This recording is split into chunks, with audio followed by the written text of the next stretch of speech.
नमस्कार, आप देख रहे हैं पूर्वांचल यूपी लाइव। मैं हूं राजेश सुनकर। इस समय हम राप्ती नगर बस डिपो पे हैं, जहां पे बस की मरम्मत होती है। यहाँ पे कर्मचारी धरना दे रहे हैं। हम इन कर्मचारियों से बात करेंगे, आखिर क्यों धरना दिया जा रहा है, क्या है इनकी मांग।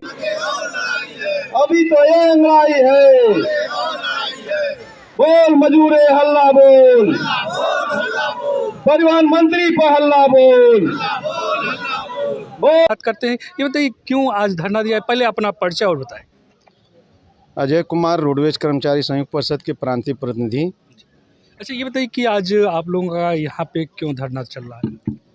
रोडवेज कर्मचारी संयुक्त परिषद के प्रांतीय आह्वान पर 26/11/2024 को माननीय महामंत्री जी हमारे निगम प्रबंधन से परिवहन मंत्री को सरकार को मांग पत्र दिए थे कि 22 कारखानों को निजीकरण किया जा रहा है, उसको बंद किया जाए। मृतक आश्रित कर्मचारियों को, इनके आश्रितों को नौकरी प्रदान की जाए। महंगाई भत्ते दे दिनांक से लागू किए जाए। संविदा चालक प्रचालक उनको नियमित किया जाए। आउटसोर्सिंग कर्मचारियों को नियमित किया जाए। उनको बाज़ार महंगाई के दर पर उनको जीवन भरण पोषण करने के लिए मानदेय दिया जाए।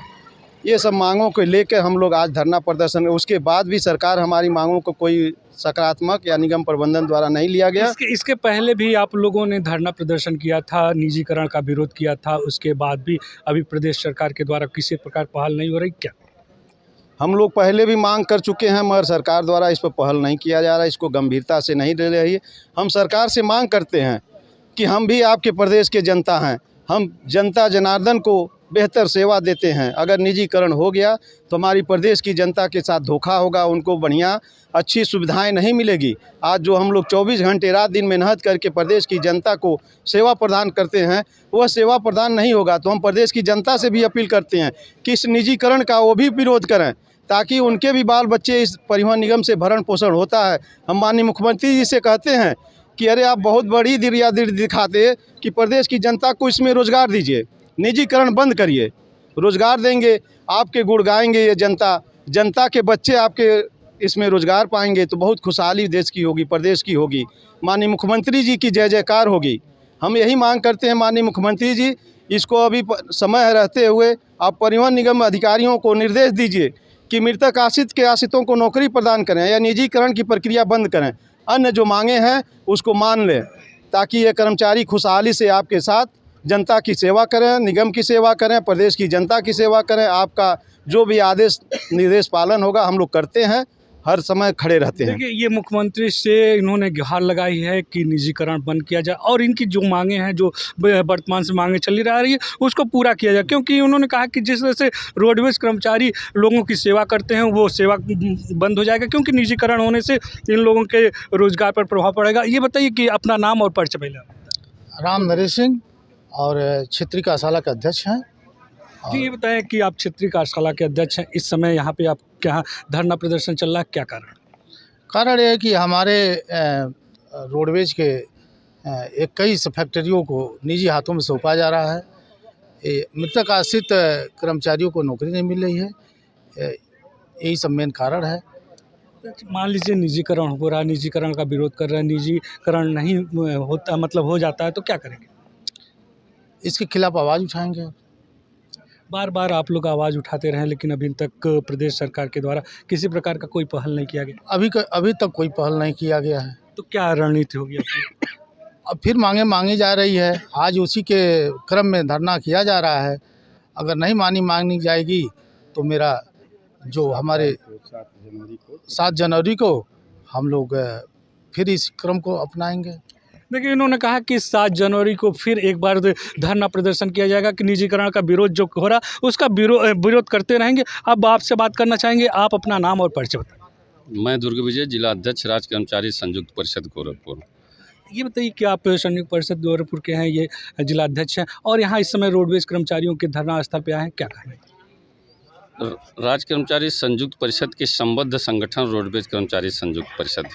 इस नाते मेरा दायित्व बनता है, आपने आमंत्रित किया था कि मेरा ये कार्यक्रम है और उस कार्यक्रम में मैं उस मांगों के समर्थन में आया हूँ कि जो भी जायज़ मांगे हैं सरकार से, वो निश्चित रूप से सरकार से हमारी आपके चैनल के माध्यम से डिमांड है। इनकी 8 सूत्री मांग है, जिसमें प्रमुख मांग निजीकरण को रोकना है। क्योंकि अब मैं सरकार के आपके माध्यम से पूछना चाहता हूँ कि आखिर निजीकरण से इसमें फ़ायदे क्या हो रहे हैं।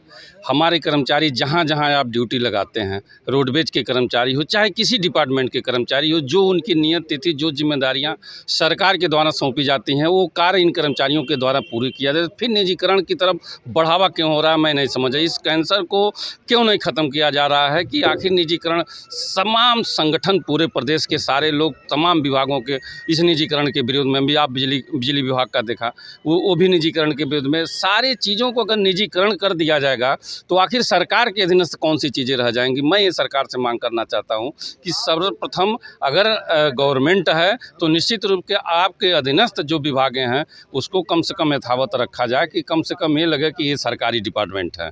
अगर निजीकरण के आज तक जैसे भी व्यवस्था चल रही थी, कौन सी ऐसी खामियां हैं कि जो ये रोडवेज परिषद कार्य नहीं कर रहा था।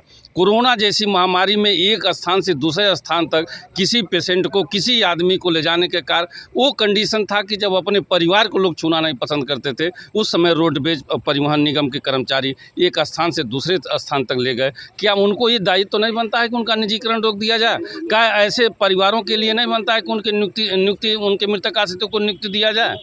क्यों ऐसी समस्याएं आ रही हैं? कौन सी ऐसी नीतियां बनाई जा रही हैं कि ऐसे पूरे परिवार भुखमरी के शिकार पर हैं, रोड पर आ गए हैं कि उनकी 55 साल 10-10 साल से 2017 से अभी तक मृतक आश्रितों को नियुक्तियां नहीं।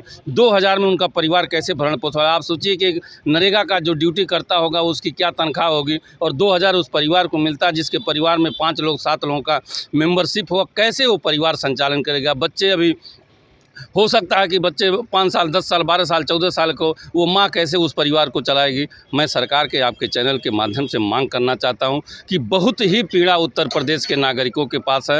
हाँ, आप सबकी आस आपके ऊपर लगी हुई है। मैं यशस्वी मुख्यमंत्री जी से मैं कहना चाहता हूं कि निश्चित रूप से ऐसे परिवारों को आप नज़र उठा के देखिए कि जो आप पर आश्रित हैं, आपके विभाग पर आश्रित हैं, और सरकारी नौकरी सिर्फ इसीलिए लोग करना चाहते हैं कि अगर मेरे साथ कोई दुर्घटना होती है। और सर्वप्रथम मैं परिवहन निगम को धन्यवाद देना चाहता हूं कि सुबह से शाम तक अच्छे से बुरे लोगों को एक स्थान से दूसरे स्थान तक ले जाने का कार्य करते और 24 घंटे रोड पर रहते हैं। अगर वैसे परिवार को दुर्घटना बीमा जैसी व्यवस्था न हो पाए, उस वैसे परिवार को जो कि 24 घंटा खतरों से खेलते हैं, निश्चित रूप से कोई न कोई दुर्घटना होती है, तो ऐसे परिवार को अगर मृतक आश्रित के लिए भटकना पड़े तो निश्चित रूप से बहुत ही खेद का विषय है।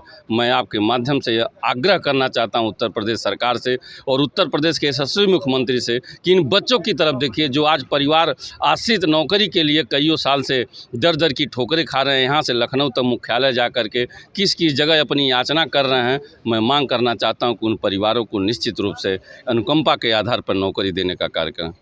देखिए, सभी लोगों ने मुख्यमंत्री से गुहार लगाई है, मुख्यमंत्री से अनुरोध किया है कि निजीकरण बंद किया जाए और जिस तरह से मृतक आश्रितों पे जो बच्चे हैं उनको नौकरी दी जाए। अब हम एक बच्ची है, इससे बात करना चाहेंगे। पहले अपना नाम हो। मेरा नाम सोनल है, मैं गोरखपुर से आई हूँ। हमारे पिताजी आजमगढ़ में ड्यूटी करते थे, वो 5 साल हो गया मैं अपना अप्लाई की हूँ, ठीक है। 5 साल से अभी तक मेरा कोई काम नहीं हुआ है और 5 साल से इधर उधर भटक रहे हैं। हम लोग लखनऊ में भी कई बार धरना दे चुके हैं एमटी ऑफिस के सामने, लेकिन अभी तक कोई काम नहीं हुआ है हमारे। तो कैसे क्या चल रहा है इस समय, क्या कर रहे हो? अब तो मैं एक जगह हॉस्पिटल में 3000 रुपये की सैलरी काम करती हूँ। माताजी हमारी 2000 पेंशन पाती हैं, उसमें हमारा घर नहीं चल पाता है, तो मैं एक हॉस्पिटल में काम करती हूँ, उससे और मेरी माताजी की पेंशन से मिला के घर चलता है। यही सब प्रॉब्लम है। 5 साल से इधर उधर भटक रहे हैं, पढ़ने के लिए पैसा भी नहीं है कि आगे कोई पढ़ाई करें। और हम लोग धरना भी कई बार दे चुके हैं, लेकिन अभी तक धरने का भी कोई रिजल्ट नहीं निकल के आया है। माननीय मुख्यमंत्री जी से क्या आप यही आशा है कि हम लोग मृतक आश्रित 1000 से ज़्यादा बच्चे हैं और हम लोग कई बार धरना दे चुके हैं, तो यही है कि हम लोगों की नियुक्ति कर दें। 5 साल से हम लोग इधर उधर भटक रहे हैं और नियुक्ति कर दें, यही आशा है। देखिए, ये बच्ची है, कह रही है 5 साल से भटक रहे हैं, 5 साल से नौकरी की तलाश कर रहे हैं और ये बता रही कि हम एक निजी हॉस्पिटल में काम कर रहे हैं, उससे जो वेतन मिलता है और माता जी को जो पेंशन मिलता है उससे घर का खर्च चलता है। आपसे बात करना चाहेंगे, आप अपना नाम और परिचय। मेरा नाम नृपेंद्र मिश्रा है। मेरे पिताजी इसी टायर शॉप में कार्यरत थे। 2021 में कार्य करते हुए उनका स्वर्गवास हो गया। तब से आज 2024 हो गया, हम लोग दर दर भटक रहे हैं मृतक आश्रित नियुक्ति के लिए। ये बहुत दुर्भाग्यपूर्ण स्थिति है। 2018 से आज 2024 हो गया है, हम सभी 1100 से ऊपर की हमारी संख्या मृतक आश्रितों की हो गई है। सरकार के पास हम लोग जाते हैं, शासन में जाते हैं, मुख्यालय में जाते हैं, वहाँ हम लोग पैरवी करते हैं, सुनवाई हम लोग की कुछ नहीं होती है, केवल आश्वासन मिलता आ रहा है। अभी इधर सितंबर में हम लोग को ठोस आश्वासन मिला था कि आप लोग की दीपावली बहुत अच्छी बनेगी, क्योंकि हो सकता है दीपावली तक आप लोग की नियुक्ति कर दी जाएगी। लेकिन दीपावली बीत गया, 2024 दिसंबर का समय चल रहा है, ये भी समाप्त हो जाएगा, लेकिन कहीं दूर दूर तक हम लोगों को ये मतलब आभास भी नहीं हो रहा है कि मृतक आश्रित नियुक्ति का आगे रास्ता हम लोग का खुल रहा है। और विभाग में एक ऐसा 2003 का शासनादेश उन्होंने बनाया हुआ है, वो शासनादेश ही ऐसा है कि मृतक आश्रितों को वंचित करता है नियुक्ति के लिए, क्योंकि वो शासनादेश ही ऐसा है कि उसमें उनका ये कहना है कि विभाग जब फ़ायदे की स्थिति में आएगा तब मृतक आश्रित नियुक्ति की जाएगी। और किसी कारणवश अगर विभाग घाटे की स्थिति में रहता है, मान लिए MD स्तर या किसी स्तर पर प्रबंधकीय स्तर पे चीज़ें होती हैं, जिसका नुकसान मृतक आश्रितों को वहन कर रहे हैं। हम लोग दर दर भटक रहे हैं, लेकिन कोई सुनवाई नहीं हो रही। हम लोग यही आशा करते हैं कि आपके माध्यम से कि हम लोग का त्वरित समाधान किया जाए। जनवरी तक कम से कम हम लोग की सभी 1100 जो भटक रहे हैं मृतक आश्रित, उनकी तत्काल मृतक आश्रित नियुक्ति की जाए।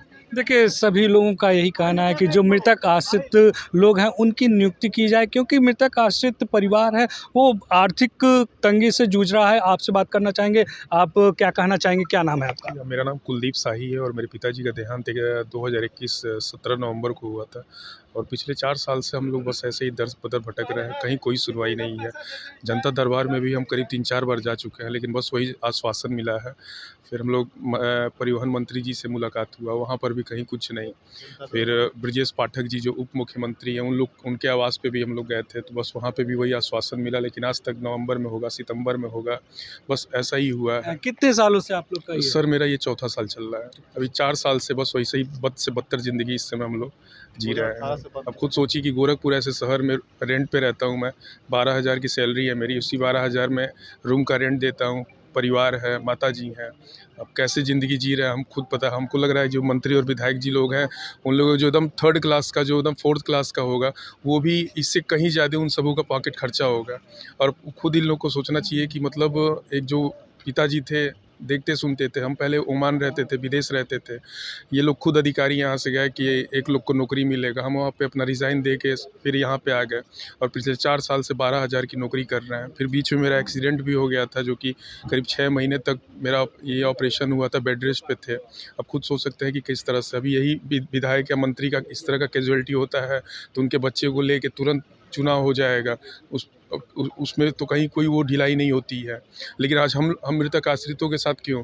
यही मंत्री जी कहते हैं कि हम सब एक परिवार है, हम सब एक परिवार है, तो फिर उसी परिवार के इन बच्चों को क्यों आप रोड पे छोड़ दिए हैं आप लोग? तो बस आप लोग से यही विनती है कि हम लोग का नौकरी जल्दी से जल्दी कर दें, ताकि बद से बदतर ज़िंदगी से हम लोग भी खुशहाल ज़िंदगी जिएँ, जो इस समय हम लोग बहुत बुरी स्थिति में हैं। देखिए, ये मृतक आश्रित परिवार के बच्चे हैं जो नौकरी की तलाश में हैं। यहाँ पे धरना स्थल पे आए हैं क्योंकि आस है कि मुख्यमंत्री जी एक तरह फिर इन लोगों को रोज़गार दे सकते हैं, लेकिन इस तरह की जो बच्चे हैं, कम से कम हज़ारों बच्चे होंगे और इन्होंने बताया कि कम से कम 5 साल से ये इस तरह की स्थिति में बने हुए हैं, क्योंकि आर्थिक स्थिति इनकी दयनीय हो चुकी। एक तरफ तो रोडवेज कर्मचारियों को विभिन्न मांगों के लिए धरना प्रदर्शन करना पड़ा और यहाँ कर रहे हैं, निजीकरण होने से इन कर्मचारियों के लिए समस्या उत्पन्न हो जाएगी। लेकिन मुख्यमंत्री से ये न्याय की गुहार लगाते हैं और मुख्यमंत्री से न्याय की आस लगाते हैं कि निजीकरण बंद करना चाहिए, कि निजीकरण से किसी को फायदा नहीं होगा। पूर्वांचल यूपी लाइव के लिए मैं राजेश सोनकर।